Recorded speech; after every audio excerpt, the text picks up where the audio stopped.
O'zbekiston Respublikasi Ichki ishlar vazirligi Madaniyat saroyi ashula va raqs ansamblining ijodiy jamoasi shu yilning 13-14 may kunlari Andijon viloyatida bo'lib, xayriya konsertlarini namoyish etdi.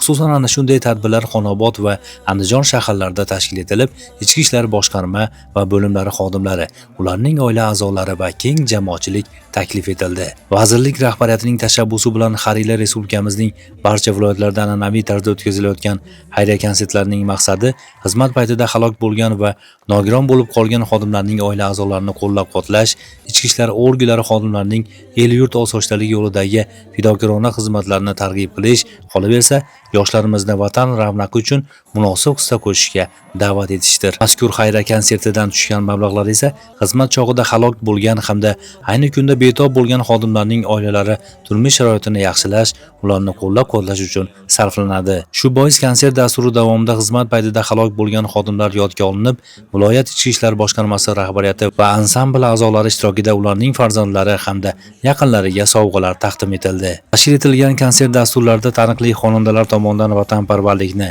tinchlikni, yurt posbonlarini, mehr-oqibatni, muhabbatni tarannum etuvchi kuy va qo'shiqlar ijro etildi. Ichak-kuzda latifalar esa barchaga ko'tarinki kayfiyat baxsh etdi.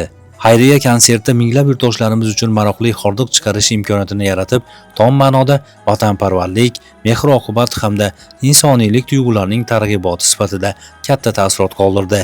Viloyatimiz bo'ylab uyushtirilgan mazkur konsert uning ishtirokchilarini bir maqsad yo'lida birlashtirdi: vatanni sevishga, uni ardoqlashga, o'zaro mehr-oqibatli bo'lishga chorladi. Ichki ishlar vazirligi Madaniyat saroyi ashula va raqs ansamblida faoliyat ko'rsatayotgan san'atkorlardan tashkil topgan ijodiy guruh butun respublikamiz bo'ylab xalqimizga xayriya gala konsertlarini taqdim etib kelyapti.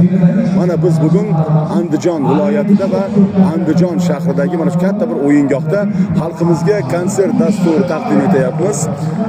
Xalqimiz kayfiyati juda ham a'lo, san'atkorlarimiz chiqishlarini juda ham ko'tarinki kayfiyatda kutib olishyapti, qabul qilishyapti.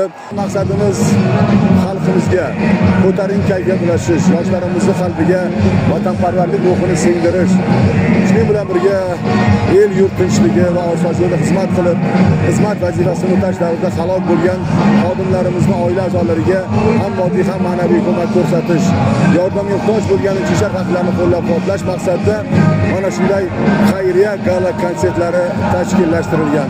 Shu bilan O'zbekiston Respublikasi Ichki ishlar vazirligi Madaniyat saroyi ashula va raqs ansamblining Andijonga qilgan safari o'z yakuniga yetdi.